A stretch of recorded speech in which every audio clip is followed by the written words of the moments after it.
What's up, folks? We are live. Oh my goodness. I'm very excited about today's guest, and I'll have her introduce herself. Go ahead. Hi, my name is Annastasia Theodoropaulos, and if you could tell from my accent, I'm a former New Yorker. 5.5 years ago, I call myself a New York refugee. I'm living in the great Commonwealth of Pennsylvania and fighting harder than ever, and looking forward and excited to see the fight continue in New York. I am the chair of Moms for Liberty. I'm also the auditor of our township over here. I'm also the founder and chair of Patriots of Pike County. I'm the legislative director in Harrisburg, so I fight for bills that protect our children and parental rights.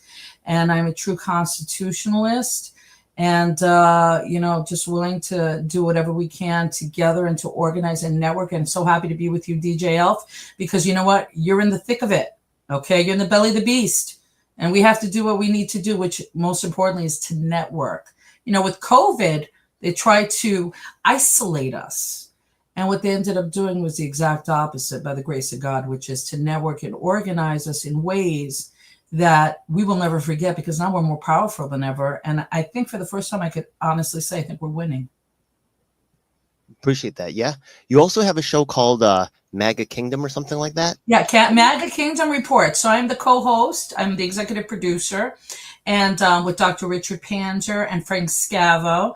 And Frank Scavo is a politician, and Dr. Richard Panzer is a great author, and he is just full of wisdom. And what we do is we deal with everything that makes America great again. So, for example, we do a lot of specials on MAGA and vaccines and medications and accountability, as well as what's going on, let's say, with our political climate. Things have radically, we've been from extremes, right, over the last few years. So we've seen the ugliness of almost complete control of communism, really, right? They wanted you to stay in your house 6 feet, and they came up with all these random kind of things and there was no science behind any of it. And now, what we see more than ever is that, we were at the brink of losing everything. And now we could honestly say we're on the comeback, and we can't be complacent ever again, because that's what got us into this. We were focused on our jobs. We were focused on, the 1.5 cars and the 2.3 children and all that fun, great stuff. And what happened was, all around us, things were absolutely being taken advantage of, and we were slowly becoming slaves. Well, we say no more to that. Absolutely no more to that. I appreciate that. Yeah, there's a lot of disturbing things going on and trends going on inside our society that are quite worrisome. And I appreciate someone like yourself. Once again, you've worked on legislation. You're quite politically active. And this is quite impressive. So I'm really looking for someone like yourself in a very key swing state, actually the most important swing state in the nation. Very important to have good friends there. So always looking to do things. So actually, I'm going to run you through this through the online activist interview. It's a way that I get to know all the people that I start to work with. But before we start that, I'm very interested. You actually have an event I usually say this for the end, but I just got so interested in it. You said there's an event coming up in Pennsylvania. Roseland Barr is going to be there. General Flynn. Can you tell me a little bit more about this upcoming event? Sure. I want to be there, to say the truth. Oh, we'd love to have you. It's the 7th annual Rod of Iron Freedom Festival in Greeley, PA.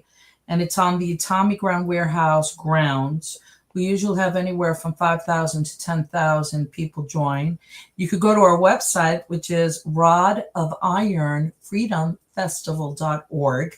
You'll get to see all our videos from past events. But we always have headliners like we've had the last 3 years. We had Sebastian Gorka, who's a very good friend of Justin Moon, who is the CEO of Car Firearms Group.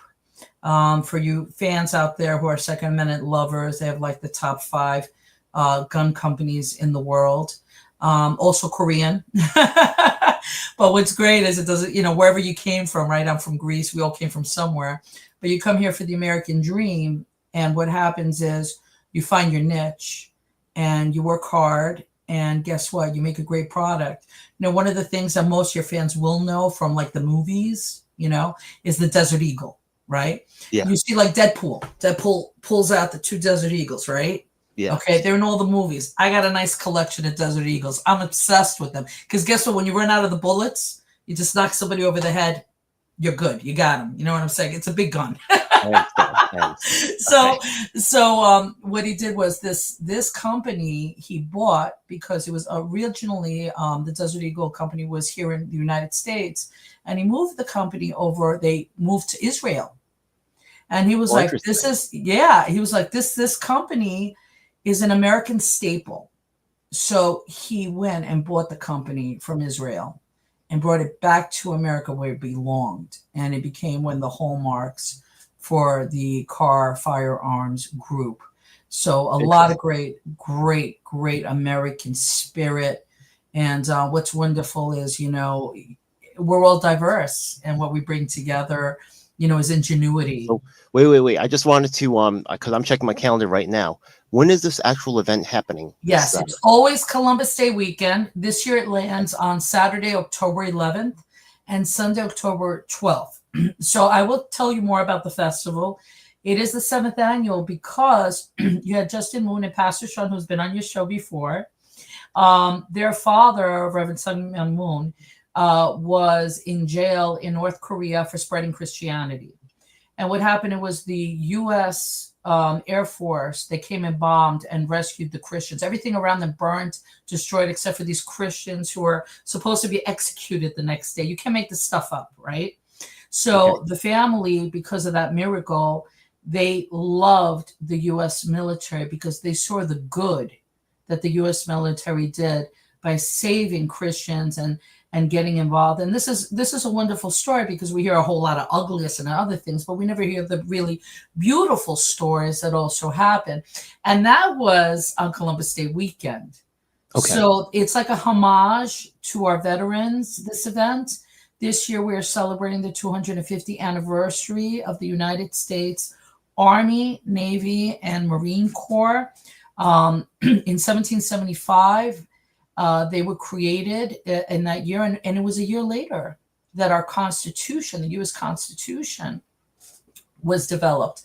If it wasn't for our military branches that were able to sustain and fight the British, we might not even be here today. You know what I'm saying? Right. So the Rod of Iron Freedom Festival, this year we have, second year in a row, General Michael Flynn coming back. He will be our marshal for the celebration. We also have Miss Roseanne Barr, who we know is the #1 canceled comedian in the world. And a lot of people may not know, but she's a big Second Amendment supporter. And she has walked the walk, and she's a true constitutionalist. Great. Yeah, we've had Jack Posobiec on there. And will you see, click here for your festival tickets. I just did. It opened up in a different window. Yeah. So yeah. I'll So have one to of the share things that. that Justin, but if you scroll down, you get to see all the famous people on there, and you should take a look because is it sharing now? Wait, I thought it was sharing. Okay, give me a second. Is it still sharing? No. No. Okay, let me share the screen now. I'm sorry. It's okay. Okay, this is the screen here, and then so this is who's showing up. Pretty cool. Yeah. Yeah. Here. So Pastor Sean is, King Bullethead. We have a freedom concert Saturday night. So cool. He does the rap. We've had Black Rambo. We've had Sosa Ghost for rap. We have country. We have famous country singers from Nashville, and also classic rock. So we provide all of that. Now, here's the amazing thing for you and your fans. You're going to love this, DJ. I'm planning on being there. I really am. Well, we want you there. How's that? So I'll talk to you after the show. We'd love to have a great patriot like you there. And the great thing is that the registration is always free. Because as American, freedom, you fight for freedom. Guess what? You shouldn't have to pay for this. It's probably the only festival. It is the biggest freedom festival in the country that supports the Second Amendment. We have vendors with all kind of international food. Here in Pennsylvania, we don't have a whole lot of diversity when it comes to food. I'm not going to lie. I miss New York City terribly. Okay. I could go to Indian next door one day, and the next day I'll go to Korean the next, and I'll go to Italian, or I'll go to Greek or whatever, and you get all that. Not really up here in Pennsylvania so much. So our vendors, you get Thai food, you'll get Greek, you'll get, so you feel like you're almost like in Astoria, Queens, you know what I mean? So the food is great, and the vendors are really phenomenal. But the people we have this giant tent that fits like 700-800 people with a stage. And when you have great people, patriots who come out there and they tell you how it goes. Last year we had Tom Homan. We had Tom Homan come and tell us. This was before the election, okay? Just before the election. And he came out there and he was telling us about that border. And he was hauling ass. I hope I don't mind that I could say that. No, it's okay. But he was. Okay. There's no other way, because Tom Homan is raw. He tells you how it is. He's a New Yorker like us. You know what I'm saying? He don't care about sugarcoating nothing. And it was almost hard to believe that, wow, if President Trump gets in, we're going to secure the border and we're going to take all these violent criminals. We're going to stop child trafficking, human trafficking, and take care of it. It was almost like a dream state, right? So as soon as he got in, boom, first week, boom, everything was all set up. What was very interesting about that, which we kind of knew early on because we almost didn't have him or General Flynn, was the fact that the Trump administration started months in advance without even knowing that they were going to win the election. And what they did was they organized their team of people like Robert F. Kennedy Jr., who is our HHS secretary. He's someone that in Albany, we used to fight together for accountability and medical freedoms. In 2018, the Senate was lost after 50 years.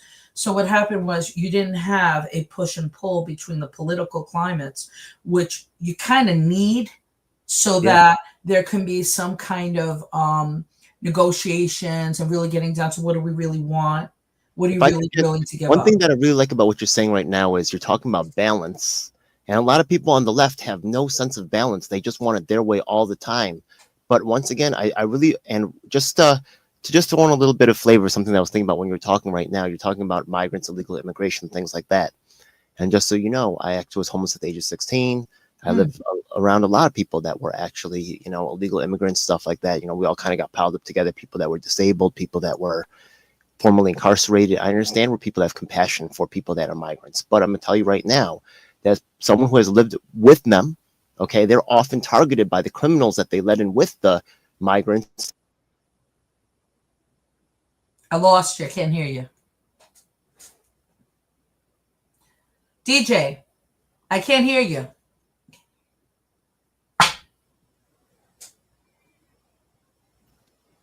Okay, can you hear me now?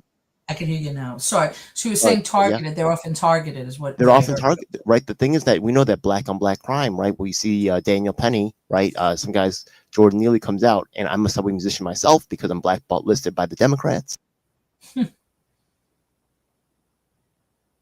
I lost you again.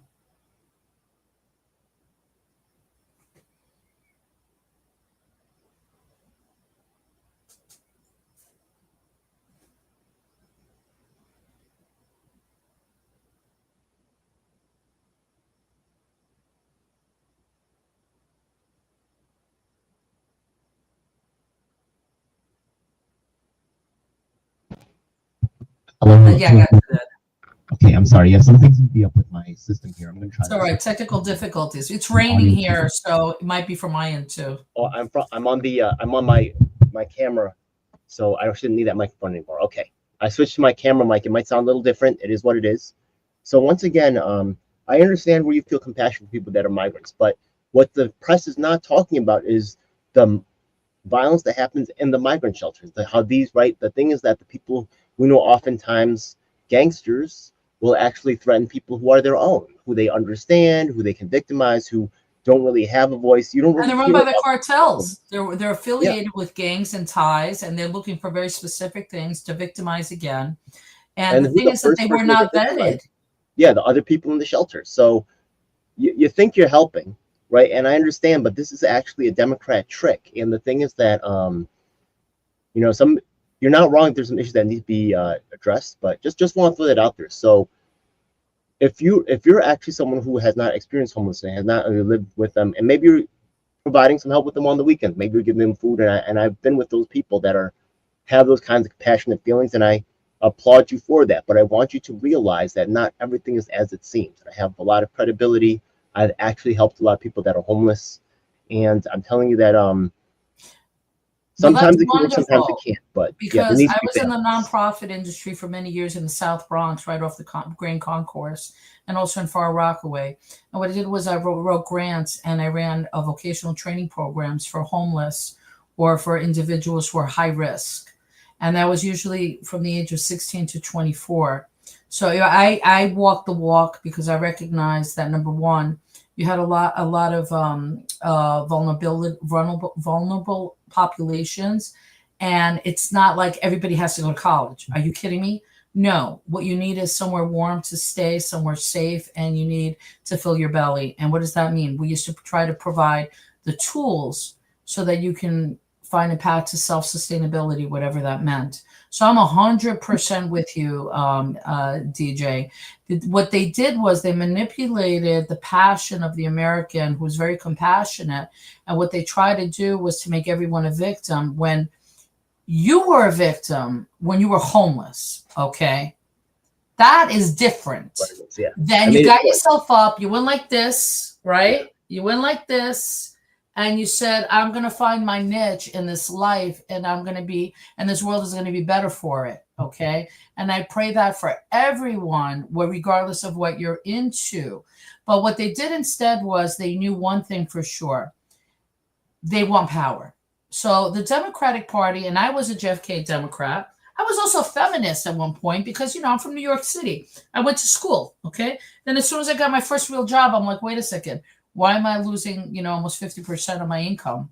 I'm like, where's that going? And I go, I'd rather give it out to my church folk, or I'd rather give it out to my neighbors, kid who's going to college. But why can't I control it? You don't seem to be doing a good job with my money anyway, right? But anyway, so I'll digress. But the whole point is this. What they did was they recognized that map that you saw of the country during this Trump administration, the last election in November of 2024, that is really what your country really kind of looks like, which is they're constitutionalists. Maybe you call yourself a libertarian. I don't care what you call yourself, okay?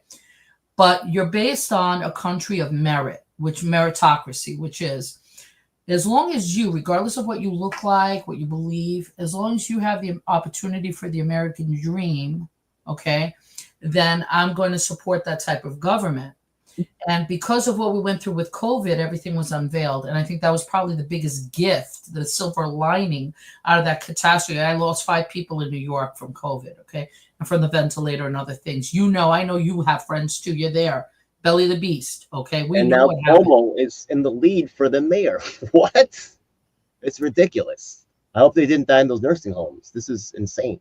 So, and it kills me because the politics in New York is so horrific. It's up there with Chicago, and it's up there with San Francisco. Unfortunately, it's not, and it's hard because these people like Chuck Schumer and AOC, they don't relinquish. Okay, they're like Bernie Sanders. They're not going to relinquish anything. That's why you need term limits. You're supposed to be able to come in like our forefathers, okay? Say what you want. But the reality was they were all successful people, okay? They had farms, whatever, okay? But they were duty bound. So they knew you go, you pay your service, and you walk into the sunset and you go back to your farm. You're not supposed to be a career politician. And this is what's happening. But they'll do that with the president. Okay. Have you heard of a group called Convention of States? Absolutely. Conventions of State just was approved in Texas. I was a part of it in New York, actually. Oh, word? Yeah. So the Dreaming Wolf, you know her?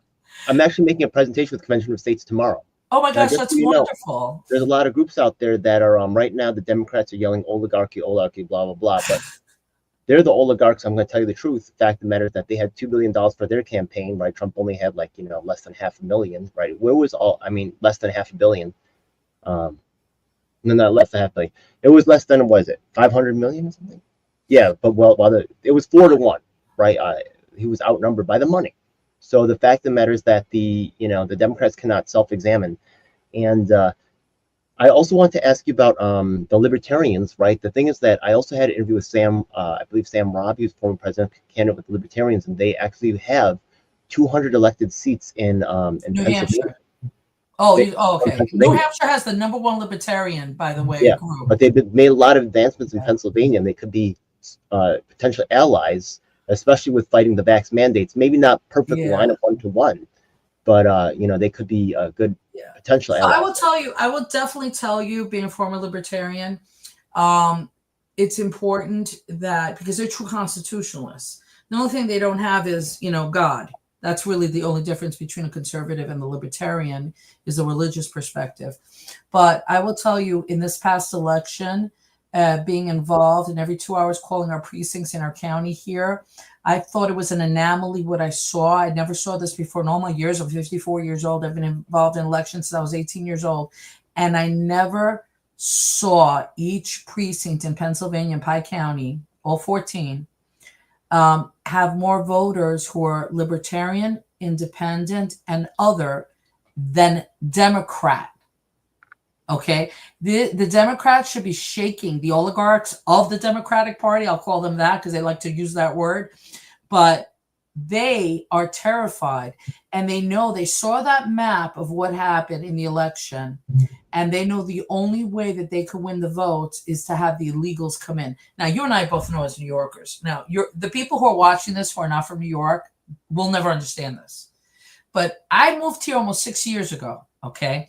And I remember when that bill passed, where you can get a driver's license in New York and you're able to vote. How many illegals did we know who vote? Come on, all right? This was not even like something undercover, all right? It was happening here for how long?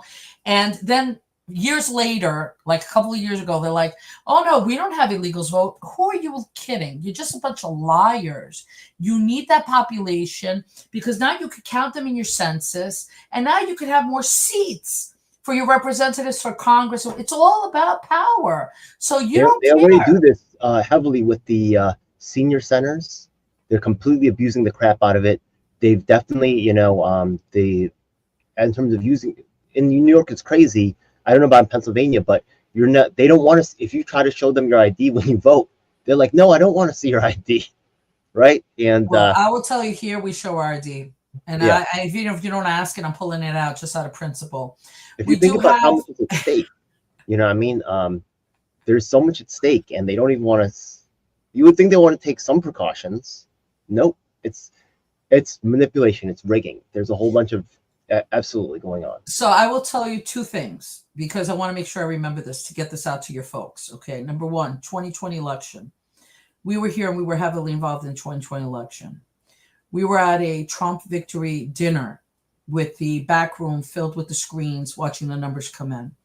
At 11:30, the voting stopped. Now, this had never happened before in history, that voting counting stops. So it stopped, and I'm like, what the hell's going on here? And someone had said it, and they said, they're stealing the election. I was like, no, this can't be. This can't be, because we had the numbers. We did. There was no doubt we had the numbers. And next thing you know, we saw the scales go like this, but they jumped. It was like they minused from Trump, and the exact amount was added to Biden, flipped. And they kept doing this throughout the night. Finally, we were just like, this is not good. So we saw with our own eyes. My husband did the analytics for the Republican Party with the different counties. We have 67 counties here in Pennsylvania. If at that time, General Josh Shapiro, General Attorney, who's now our governor, gee, what are the chances of that happening, right? He didn't even allow any of the evidence. We saw what happened in Philadelphia. I know you got a lot of friends in Philadelphia, right? So do I. And what they went through, like Darrell Brooks, who was this tall African-American man, they thought he was a Democrat. They assumed he was a Democrat, right? Because, they like to label people because they're the true racists, okay? And he was like, I can't see the counting. And they were like spilling the beans. And then finally he was like, I'm a Republican. And they blocked him, and he had going to the judge, and he's like, I can't see 15 feet away. So the judge would say, okay, here's the policy. We're going to move it 15 feet over. Then they move everything 15 over, and you're still 15. This is the kind of games that we're playing. He wrote a book called 28 Days because he was there with Trump. He was there with Giuliani. He was there with all of them, all these witnesses. And Josh Shapiro, who was the Attorney General, wouldn't see any of the evidence, but he cut a deal. He delivered a fake. He made sure he delivered a fake result in order to be governor. So that was his deal. Now he is the governor of Pennsylvania. There's so much at stake, dude. There's got to be rigging going on now. Just want to actually cut to the online activist interview. I'm very excited about the things we're talking about already.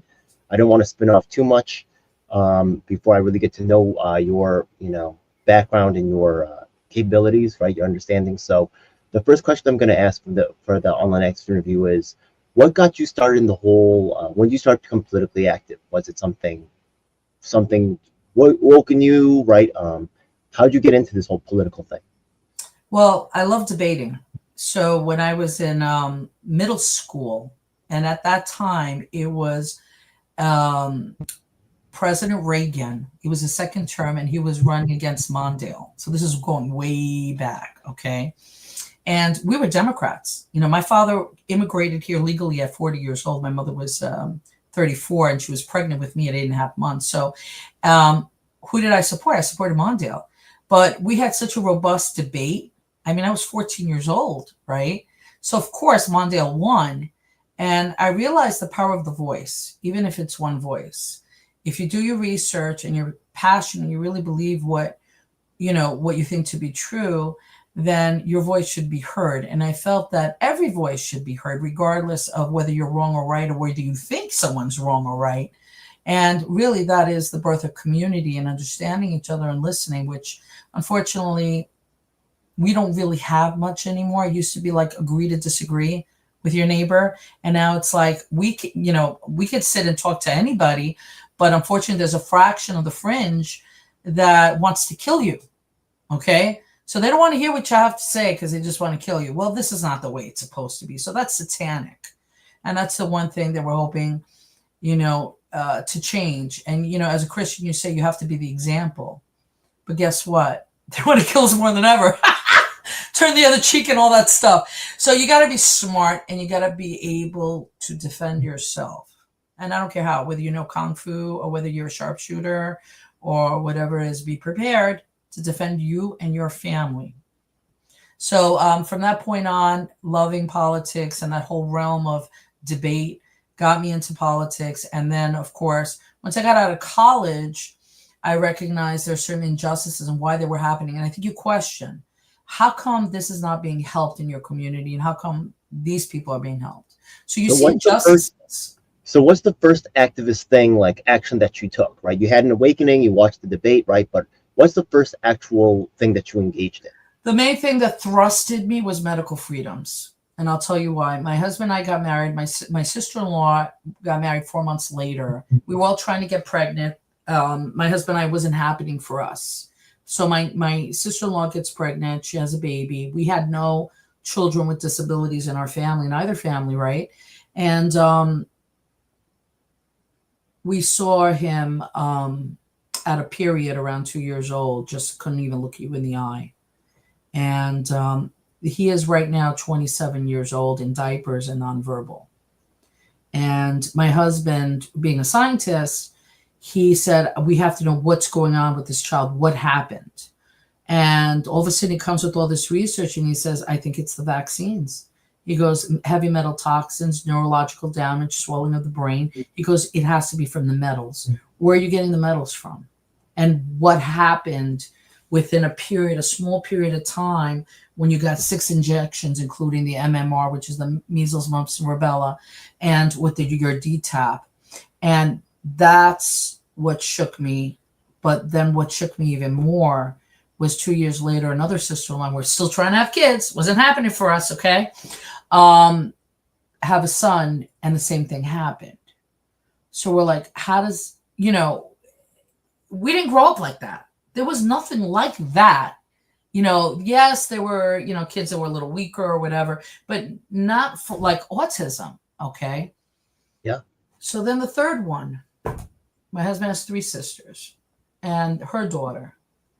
And I was already in the thick of it. So we'd go with Rita Palmer and John Gilbert and a whole bunch of famous people, and with Robert F. Kennedy Jr. to Albany, and we'd lobby for family rights. We'd lobby for children with disabilities. The worst thing in the world is you're trying to have a baby. You have your baby. You say, I'm going to love this baby and I'm going to defend this baby till the end of time. right? I will jump in front of a bus for this baby, okay? And then you blindly trust your medical doctor who says, we're going to keep your baby safe. And then what they do is they take the life away. Then they tell you to go walk at an autism walk to raise money for awareness. What the hell is the awareness? So that money you raise, you know where it's going back to? It's going back to Big Pharma. So they take your kid's life away. You have to raise that child wondering what's going to happen when I die, who's going to raise this child.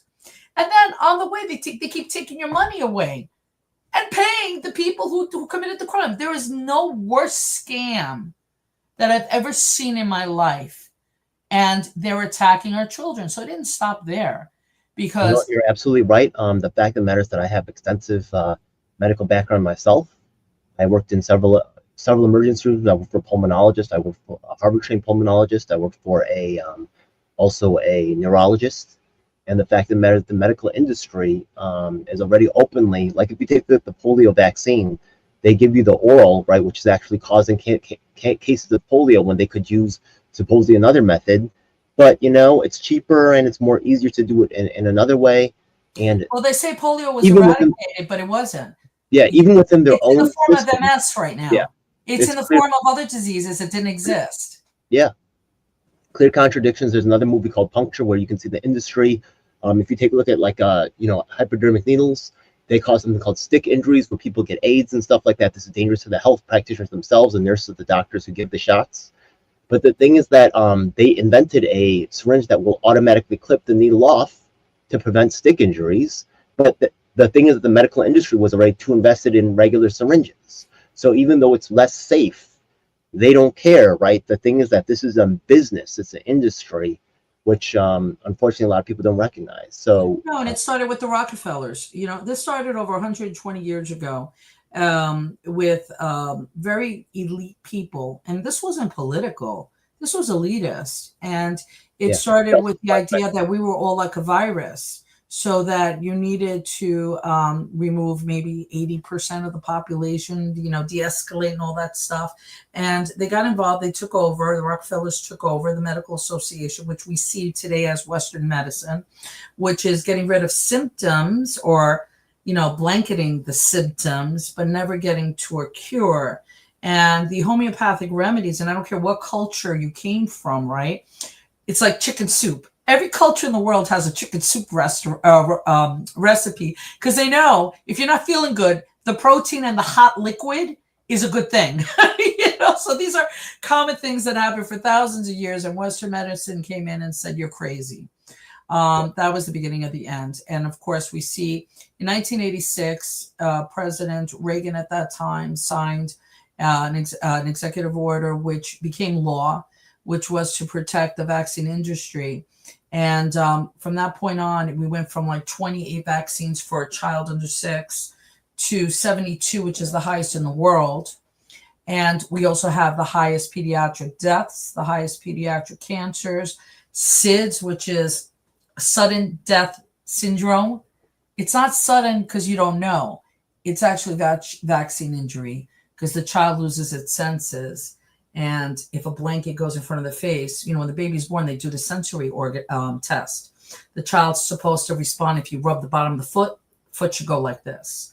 If you touch the cheek, child should turn. These are things that a child is born with to protect itself. So now the vaccine numbs the senses. Blanket goes over here. They can't do this.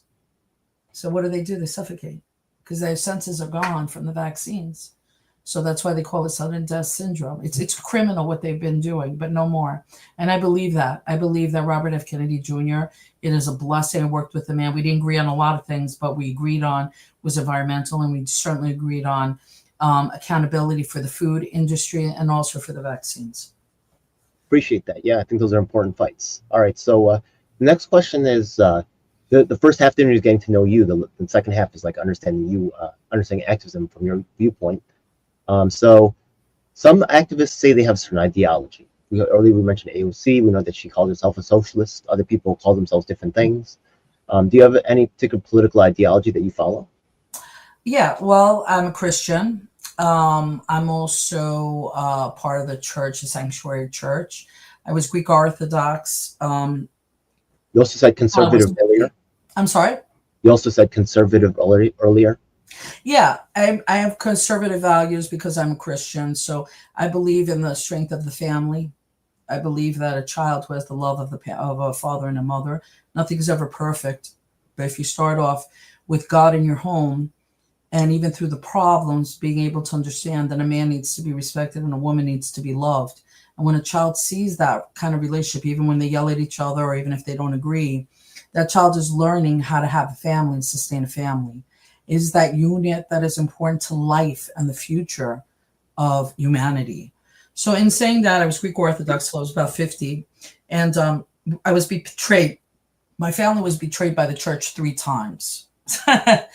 Wrote a letter to the Archbishop and said to the Archbishop, can you give a letter of support that the body is the temple, because our miracle daughter at 42 years old was born. And at that time we met so many, and we had so many injured children in our family. There was no way in God's green earth that I was going to vaccinate. We were going to vaccinate our child, and strong as, ever. So they were going to try to take away the religious exemption. So we were getting ready. So I wrote a letter to the Archbishop. You know what the Archbishop wrote back? He said, we believe in vaccinations. Really? Really? You are a man of God. You're a man of God, and you should believe that God created an immune system. Now, you may not agree, but you should be like, pray on it. You should have the right for your child. It was nothing like that. So that was strike number 1. Strike number 2 was I was on the school board at a parochial school in Queens. I was the number 1 fundraiser. And when the religious exemption was illegally taken on June 23rd of 2019, New York said, if you have a child that isn't up to the vaccines, you're going to get a $10,000 fine. And I had all these people of the cloth tell me, Annastasia, I'm sorry, we're going to have to ask your daughter to no longer be with the school. And they're crying. And I go, what are you crying for? You're throwing out my child. Is this a church? That was strike number 2. Didn't matter that you were crying, you did the wrong thing. It didn't matter that, for example, Christ was being tortured and you were crying. What were you doing about it? All right. In hindsight's 2020. Okay. So then we decide, I turned to my husband, we were both born and raised in New York. I said, we cannot protect. And at this time, I now get pregnant with my second child, which is my youngest at 47, because God has a plan for us all. We just don't know what it is. We just have to follow it along. So I said, I don't think we could protect our children. I don't have faith in New York. Someone can knock on the door and take our kids away. And they won't understand, nor will they care. And I said, this can't happen. So we looked to see where we were going to move. We had family in Long Island. Wanted to be close to the family. Read the Pennsylvania State Constitution. I said, we're going to go to higher ground. We're not leaving the war. We're just going to higher ground and fight from there. And 3 months later, COVID hit. So when COVID hit, my father-in-law had just died right before COVID, and we had the 1-year memorial happening. We had to go back to Long Island to the church for the memorial. And I said to my husband, I had a dream. I said to him, we're going to go there, and everybody, because my kids never wore masks. We never wore masks. Okay. I said, we're going to go there, and we're going to have problems. This was my dream. We're going to have problems. This is not good. He goes, what do you want me to do? I said, no, I know we have to go, but we're going to have problems. I'm just telling you. So we go there. We sit in the back row, 30 feet away from anybody for the memorial. I have a parishioner come up to me and say, you have to put these masks on. I said, no, I'm sorry. My kids are free. My husband and I have medical exemptions. We just need to be left alone. Next thing you know, my oldest daughter, who's 7 at the time, runs out crying because we were attacked. I go to the car to have my baby. I have my older daughter. We're crying because I'm like, this is it. I'm done. Church is supposed to be a haven. What you did to my children was you detrimented my children in a safe haven of God. I will never forgive you for that. Okay, so there's religion and there's faith. Okay, so that's why the institution, I'm not for the institution. All right, but I want my kids to grow in the eyes of God. So I'm waiting. My husband's not coming out. I'm like, what the hell's going on here? All right. 15 minutes later, he comes out. He says to me, he goes, you should have stayed. I go, well, what the hell happened? He goes, half the church starts fighting with the other half, which is a metaphor for society, right? I didn't get my booster yet. You can't kill me. And the other half was, can't you see that the man has a medical exemption? And they're going, rah, rah. My husband's just sitting there watching this as they're going on in a church. This is what COVID did. So as he's walking out, 15 minutes later, he's walking out. They're yelling at each other, screaming at each other. He opens the door and he yells back, by the way, folks, God isn't here. Take care. And he closes the door. That's the stuff we don't support him in. So we come back here to Pennsylvania, and I said, I'm done with the Greek Orthodox Church, with the institution, but you're not going to take my God away. I had 3 clients in front of me, and they all said at the same time, why don't you come to my church on Sunday? I had no idea what you believed in. I had no idea nothing. But I looked at one of them in his eyes. There was something in his eyes. And I said, I think I'm going to come to your church. And when I walked in, the messaging on the announcements, 1,438 days till President Trump, the true president of the United States, takes office. This was me. Holy shit. I go, I never thought how do you know this? I go, this is so hopeful. No one's wearing a mask. Everybody is like super smart. And we have lunch and we sit there for hours talking about politics and legislation. And I said, this is amazing because you actually care. Nobody cares how you dress, what jewelry you have on, you have a fur coat. This was your institutional kind of church. You come in there with your heart open, okay? And I was like, this is my church. Then I bring my kids and my husband because I needed to know what I was dealing with first before I brought that. I wasn't going to have heart. So that's how we got to evolve with Sanctuary Church and with Pastor Sean, who's our pastor. And he's the most amazing constitutionalist. He's a sharpshooter. He's kung fu specialist. He's everything, because what the rod of iron actually means, and it's in the Bible, and Jesus Christ says, he said, if you don't have a rod of iron, sell your cloak, because you need to defend yourself against evil. A lot of people think that, oh, you're a Christian, turn the other cheek, turn the other cheek. No, that is one version of Christianity, which is, love thy neighbor. I have it on my necklace here. My husband got it for my 25th anniversary. It says, love God, love thy neighbor. I will fight for my neighbor. If you need to be defended, I will fight for your neighbor, okay? I'm not going to cause, but if you're looking for trouble, it's the last thing you find. So this is actually a humanitarian kind of way of thinking, right? I'm trained. I'm 2004 world champion powerlifter. I'll knock you out if I have to.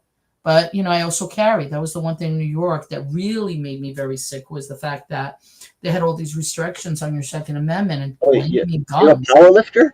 Yeah, I'm 2004 world champion powerlifter in the Raw division. So what are the lifts and what are the so for a woman who's natural and not taking steroids and all hormones and all that fun stuff, the bench, which is for your chest, is typically your worst. That's your lowest point, because we're not made as women to be really top heavy. We have strong legs, strong backs, typically because of. So the deadlift is better. Yeah. So my deadlift was 575 pounds.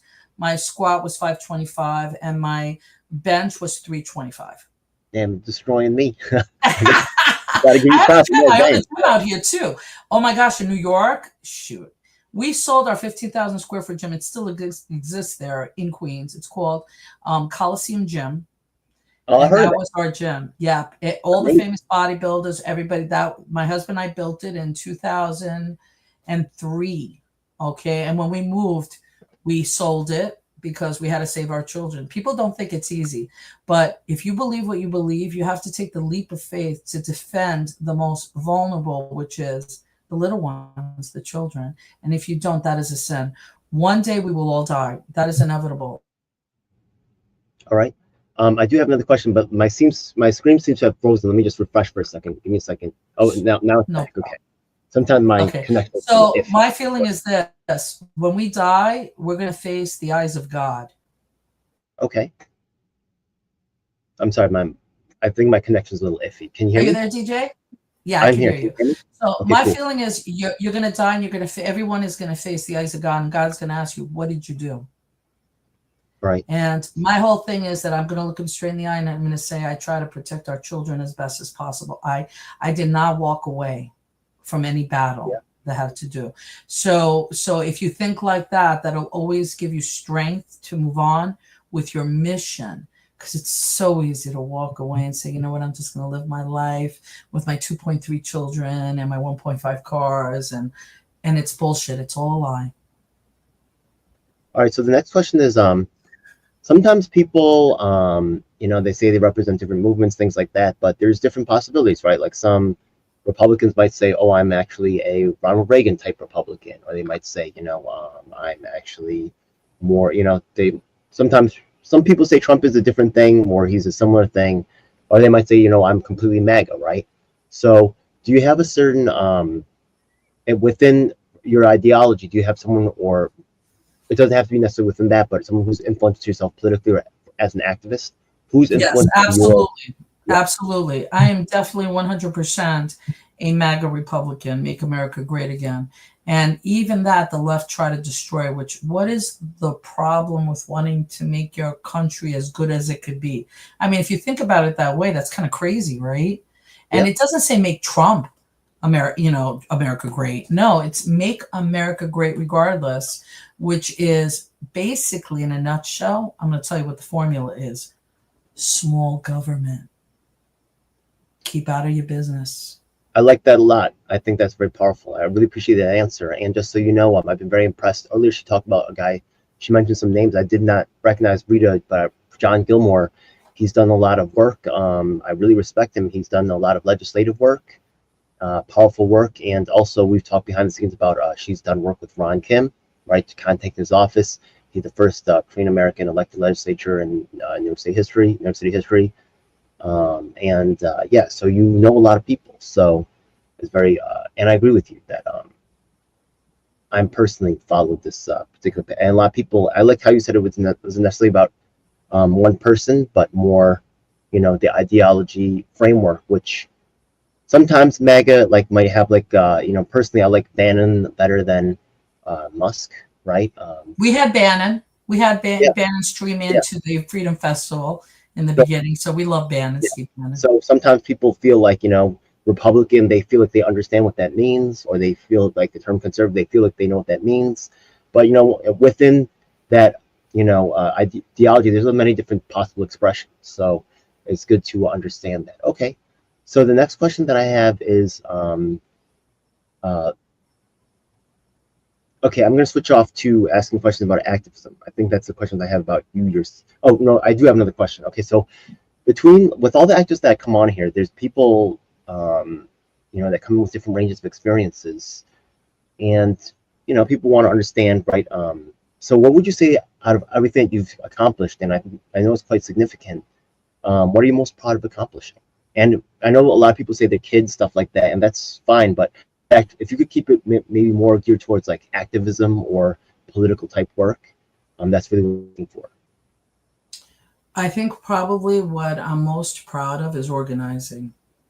I came here, first of all, in New York. You know how it is. Years ago. A couple things too, by the way, and if you could be a little bit more specific, organizing is good, but what specifically accomplished as an organizer? So I'm going to tell you right now, it's organizing regular folks to get involved in politics. Because the reality is that we weren't for years. Most people don't care about these things, but they don't but they're the first to say and complain, why did this happen? Well, it's because you weren't involved in legislation and politics. So we had formed in New York before I left an organization, still exists. It's called the Freedom Family Alliance. And it was to help organize families to learn about what kind of legislation can involve and affect their families. So when I came here to Pennsylvania, I formed an organization that has over 1,000 members here in Pike County, which is a mountain. Okay. It's called the Patriots of Pike County. So now we have patriot groups all over in every county, 67 counties of Pennsylvania. And we also have a legislative committee. So we'll go to Harrisburg, and we're very organized in that way where we weren't before. So getting like-minded people who know how to fight, who walk the walk, not just talk the talk, getting them together and applying pressure when needed. And I'm telling you, this was the one thing that we didn't have enough of in New York. If we had enough of that, we could have fought better, but we didn't. And I mean, we had Holloman. I'll never forget this politician. He gave us the finger like this, and my friend took the picture. Brad? You talking about Brad? Yes. Oh, I Oh, know. Yeah. oh, he's such a son of a bitch. He is the main reason. I mean, he's so bought up by Big Pharma. I could tell you how much money, this, that, the other. They're so corrupt. Forget about it. And he's still there. I left, and he's still there. This is just the example of lunacy. But that's what I'm most proud of, probably. I'm gonna share him on the screen just so we could burn that into our memories. Yeah, we could see who this guy is. Okay, it's typical crap. Yeah, you see this guy right here, right? Yeah, be careful of these people. All right, good to know. All right, so now that we have that, good to know. Now let's, and by the way, that's actually central to my own work as well. If you look at the DGL7 site, you can see something called Rep My Black Front and Center. And just so you know, I work with all the parties, Republicans, Independents, Greens, Libertarians. And, you know, I'm aware of the tactics, and the fact of the matter is you're absolutely right. The Republicans, I really like the work that Brandon Castro is doing. I really like what Elijah Diaz is doing, these kids on the ground. You know, Republicans have somewhat of a ground game. It's a little bit not helping out the candidates, right? It is what it is, but they do have some stuff going on. But I have to tell you that looking at the ground game up, I've also, you know, sat in for some of the AOC's campaigns and stuff like that. And the thing is that and when I work with them, I do honestly provide the work, right? I don't just, you know, but I do have my own. Sometimes I see problems with their stuff. Most candidates, you know, even Democrats, right, especially Republicans, struggle to get even 8 people to call on the day of election to try to get people out to vote, right? Very important time. There's other important things going on with county committee that we're trying to get people in for the judges and ballot access control, but that's something separate. But on the day of election, most candidates cannot get people to vote. AOC's office is so packed with money and resources and personnel and volunteers after they already won. They ain't got to call anybody. They got 8 volunteers calling people to thank them for voting. What? Yeah, you could thank USA. So much. You could definitely thank USA. Now, I was working in the South Bronx when AOC started running. Now, I'm going to tell you what I saw and what I lived. Maybe somebody doesn't agree, but I'm going to tell you this is exactly what I saw. This was so strategic that this old man who had a Democratic seat, and he was kind of it was very strategic. And here comes this vibrant, attractive young woman who looked like the people, right? You know, so you wanted to believe in her. And I was like, where did she come from? And I really looked her up, and I was like, she ain't from the Bronx. She ain't no, you know, she's a rich girl. She can't even bartend too. I mean, what the hell's special about her? This is what they do. They pick like Manchurian candidates. They groom them, right? And they become complete tools to the system. So don't be surprised. She's hanging out with Bernie, right? Bernie, they didn't let win. They like him talking, but they don't let him win because they know he's a little nutty. They can't control him all the way, but AOC they can control. You just watch. They're going to keep pushing her to be a presidential candidate. And I will laugh my ass off. Keep doing what you're doing, Democrats. You'll never win another election. Yeah. And I understand the people that were sympathetic to Bernie. I was myself, but I want people to realize that if you take a look at the actual numbers of like pollution numbers went up after he actually took over office, even though he's supposedly environmentalist.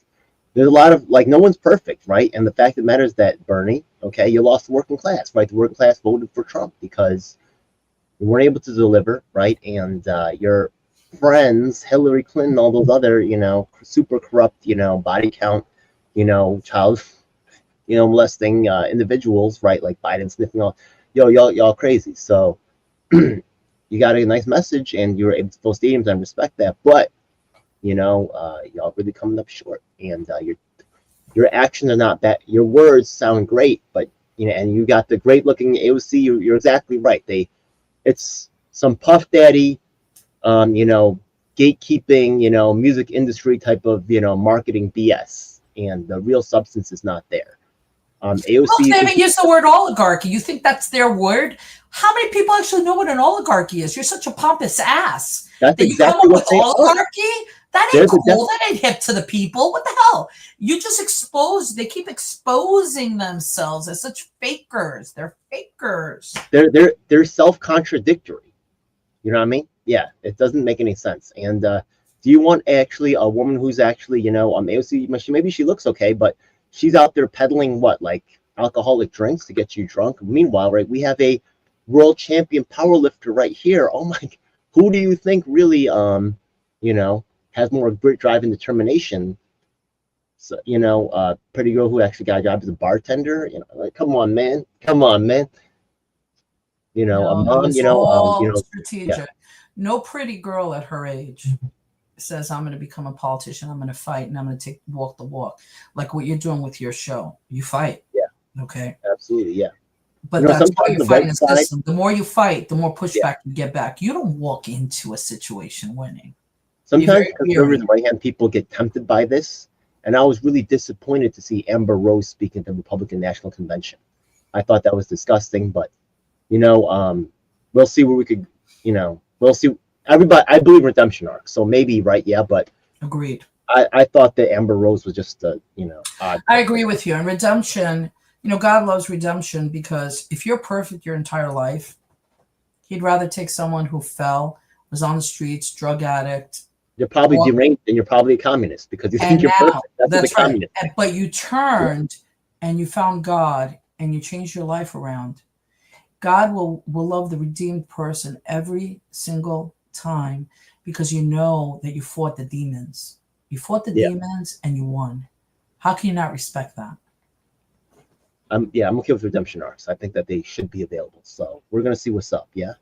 All right. So now let's move on to the activist portion. So what is the most effective thing that you think that activists can do? Number one, you need to know what hill you're going to die on. The problem with activists is this: traditionally, they fight all the time. Okay. I'll give you the perfect example. The sexualization of our children, the perversion of books in the school systems because of the federal Department of Education. One thing we should all be able to agree with is let kids be kids. We shouldn't sexualize them. They'll have more than enough time to do what they want to do. Okay. So these books come in and they're pornography, where you and I can walk into any school with porno, and you know what they're going to do to our ass? They're going to arrest us. Okay. But you're saying it's okay to have them in the books. Now, what they do is they relate them to transgender. Okay. Not all of them are transgender, just some of them are. I could care less. Porn is porn. Okay. Right. So now what you see is a whole lot of parents fighting in the school boards, which unified a lot of people, because you didn't know that that was the only thing you thought you could do was go to the school board. Okay. But I'm telling you right now, I got those books out of my school district with 7 schools in Delaware Valley School District. And you know how I did it? I did it through the administration. The left has no clue those books don't exist. If you do it in the spotlight because of your name, or you think you're going to get fame, you don't deserve to win the topic. This is what activists need to understand. It's not about your face or your name. It's about the end game. And if you really are an activist and you believe in something, you become strategic. And when you become strategic, that's how you win. So get off your high horse and think that you deserve to be on a microphone in front of a canvas on Channel 7 News, because you're doing the wrong thing. All you're going to do is you're going to get speared at. You're going to be attacked, and you're never going to win. You got to be strategic. Know what battle you're fighting, how, organize, and do it from the back end if you can. That's not being cowardice. That's being smart. I really appreciate that. That actually comes at a very timely for myself. I'm actually rethinking about that. I've actually changed my own position on that particular topic myself. So, but we'll talk about more about that later. But that's actually that's a fascinating answer, and I really appreciate that personally. It's something I'm going through right now. All right, let's move on to the next topic. So the thing is that there's from the beginning of your activism, right? You kind of started out, right? You told me you started when you were watching Mondale, right, in his debate against Reagan, and you kind of like got turned on to the power of the voice. Then you later on, right, probably much later on, COVID really kind of reactivated you into or personal tragedy also, right, in your family also reactivated you into activist work. Also, an elected official. That's the whole thing. You want to be an activist. If you want real power, run for office. Or are Make you the elected right laws. now? Yes, Are I you am. elected? Yes, I am. What's your type? What's I'm your the position? auditor of Dignan Township. I sign Oh, off on the awesome. budgets and the money. Oh, sweet. Okay. That's great. So, what do you have you had like and there probably have been multiple, right? But if you could go back and tell yourself something, or maybe like you had a perspective shift, because there's people watching this are probably maybe like, you know, students of activism. They want to know, right? So what have you learned over this time? How's your perspective changed? If you could go back and tell yourself something, what would you tell yourself, you know, if you were just starting out this journey? Faith over fear. Don't sweat it. Doesn't matter what you have or what you think you have. You should be ready at any time to walk away based upon your beliefs. And when you do that, God loves that. And you can start over anywhere as long as you never turn against your beliefs. And don't let anybody fool you that, you know, you can change a little bit to get more. That's the devil. Stay strong to your beliefs and take them wherever they're going to take you. You know, the reason why God doesn't let you see your entire path of where you're going, God provides every single one of us a lantern of light.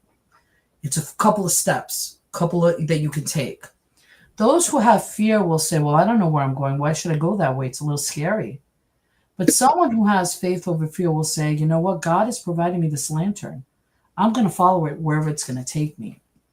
Because if God showed you the entire path, you know what happened? Every single one of us would be like this. Oh, that's too daunting. I can't do all that. And you won't even budge.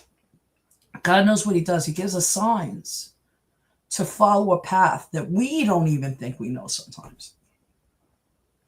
So I'd say keep up with the faith, never the fear. Appreciate that. Also, the thing is that I have to run to the bathroom. Can I come back? I'm so sorry.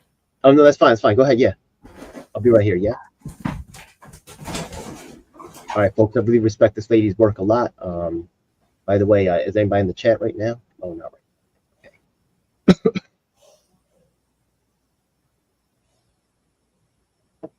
What's going on? All right.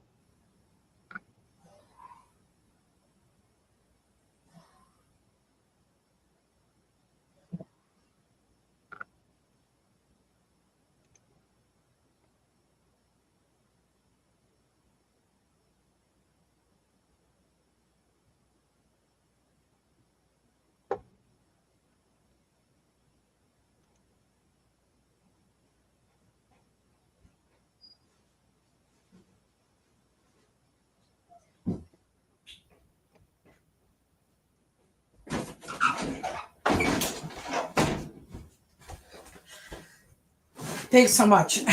Oh, no problem. Yes. Hey, things happen. Yes, totally cool. Appreciate it. Yeah. So, look, I've been part of a lot of different political stuff. You know, things change. I was actually registered in the Green Party since the 90s because the Democrats lied too much. But then I'm sorry to say that it was completely taken over by corporate interests, and Jill Stein is completely, you know, hypocritical. She's actually, you know, myself and the former Libertarian Party chair, Blake Huber, as well as other U.S. presidential candidates, have asked for a meeting between myself and Jill Stein publicly due to her mistreatment of other candidates, including a Harvard PhD named Manuel Pastrike, a indigenous and elected man named Josh Haley from Alaska, and more, which the press is unfortunately covering up. So where I was really going with that was, I've been, you know, we take a look at Jesse Jackson, right? The Rainbow Coalition that came and went, right? Yeah, we look at the what is the name? Ralph Nader. He had those pergs, right? He's that kind of like came and went. The night perg. I loved Nader too. To be honest with you. Yeah, there's a lot of this. You know, unfortunately, become a wing of the NIPERC had become a wing of the Democrat Party. I'm sorry to say, just being here locally, just saying that. So people like yourself, though, right? They usually outlast these movements. Now, Reverend Moon's thing has actually lasted a long, long time. So respect to that, right? Outlasted so many of these. You know, people get all hyped about the candidates here and there, but so many of them, right? You could think about them from the past. They come and they go, right? These movements come and go. We'll see how the MAGA does it. I think it has a really good shot. It's done a lot of historic work. We're going to see if this actually is a lasting movement. Well, presidential candidacies usually don't really have that super long-lasting power. We'll see. But I One will thing's very tell you, important. going back to that, I will tell Yeah. you that one day history will look back at this period of what we went through as a turning point, because every nation or every stronghold, like the Romans or the ancient Greeks, or there's always been a climax and a decline. We Yeah. had the golden age, which many would argue historically were the 50s. And we are supposed to be on this decline to oblivion. Okay, the American dream is supposed to be lost. History will look back at this period as a rebirth and a sustainability and a new light for the entire world, where communism and evil tried to come in. And what happened was there was a movement that brought people together and exposed the evil out there. And I think that will probably be the number one thing that people will remember in history, was the unveiling of evil, that they want to kill us. They tried to kill us. They lied to us. They've been lying to us for a long time, and that we the people took our lives back. I appreciate that. Yeah. So the thing is that people like yourselves tend to outlast, and right, people that are local that you're working with. I say trust the people that bewitch you, not the ones that they give you. Right. A lot of times the people that are, celebrities, or they're, they're already dealing with a lot already, right? There's so many people trying to contact them all the time. They can't get back to you, right? They're already completely occupied. So best to work with someone like yourself, right? Someone who's actually maybe more local. Right? I know you're actually extremely busy. You're already doing a lot of things, from being the auditor, right? Elected position, to running the being a having the podcast, right? To running the Moms for Liberty. Those, yeah, any one of those itself could be a full-time job in itself, right? And also you have family. So these are all time-consuming things, but you have an obvious love and passion for this. So how can people follow your work? Do you, I actually know the MAGA Kingdom. I actually was able to find your work. I'm actually subscribed to that channel now.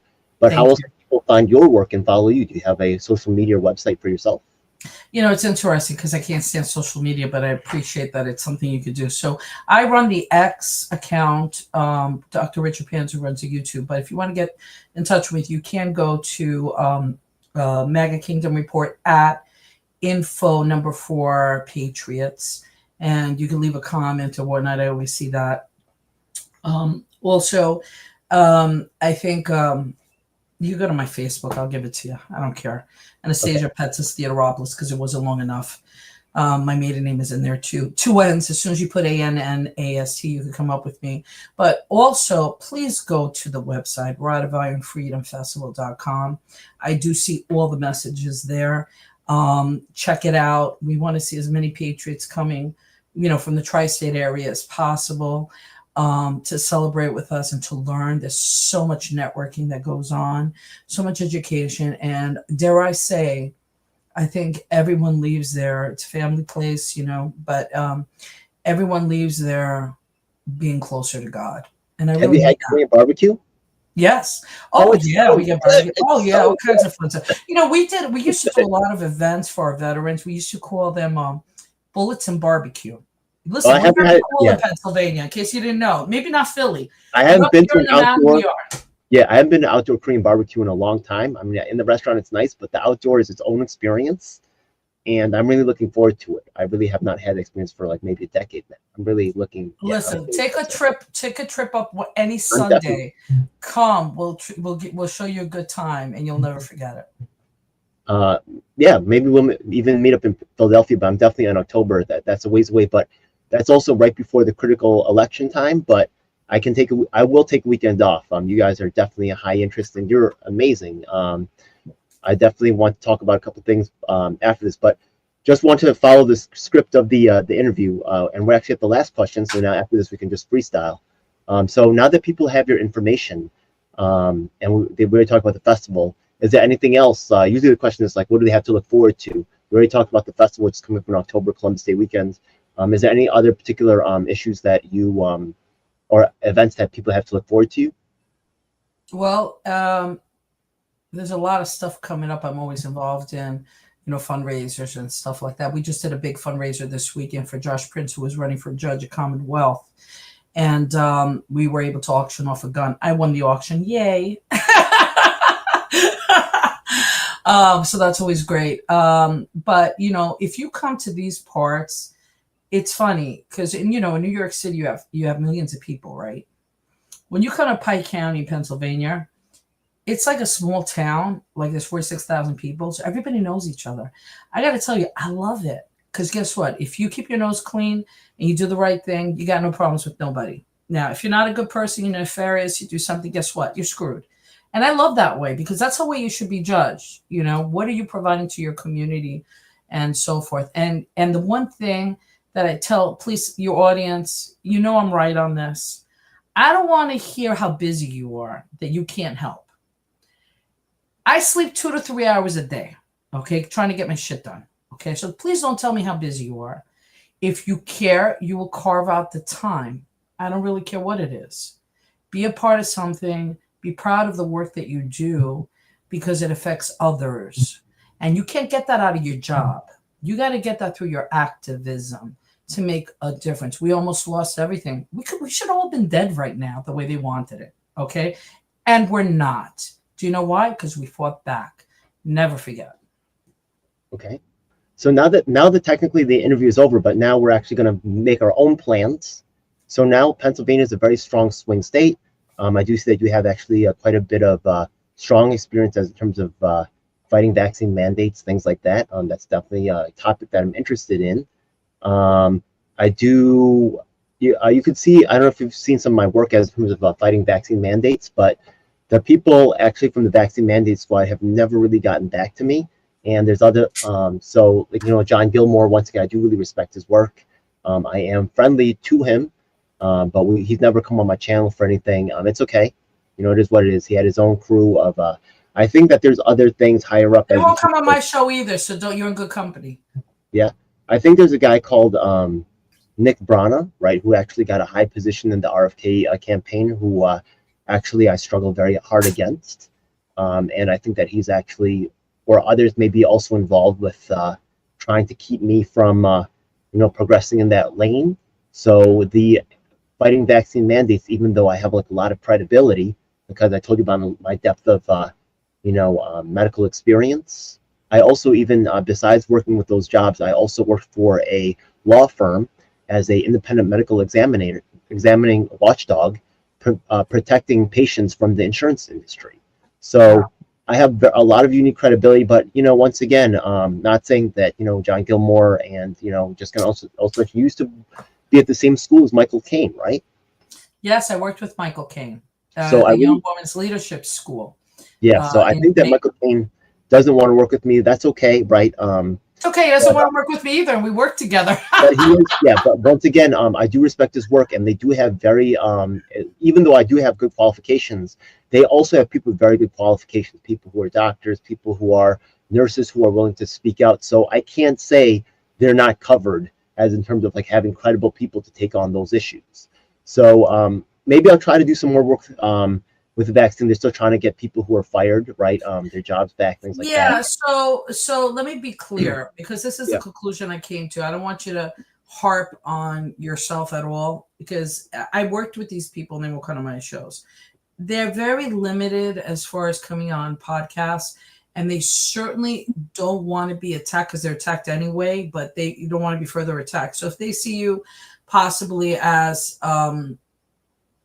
small or thinking one way, like they may see me as a Christian, maybe that's not. No, I don't need everything to be perfect. I don't need them to like me, but no, but they don't want to get involved. Yeah. That's my whole point. So I wouldn't take it personally. It's just they don't. No, I don't know how you know what I mean? I don't, but like to get things, like honestly, I don't, right? The only reason why I mentioned that is because I would love to work on this issue with you, right? But to get things going in New York, right there, I'll be honest, right? They're the kings of that territory.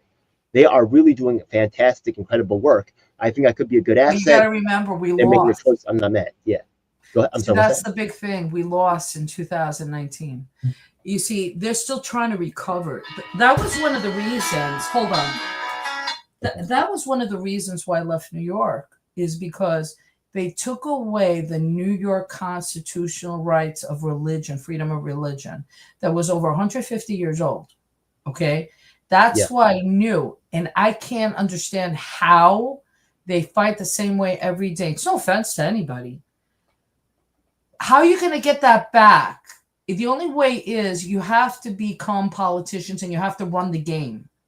And they don't know how to do that. That's why they're running in circles. It's the form of it is the form of insanity, doing the same thing over and over again. I couldn't handle it. I was going to lose my mind. Yeah.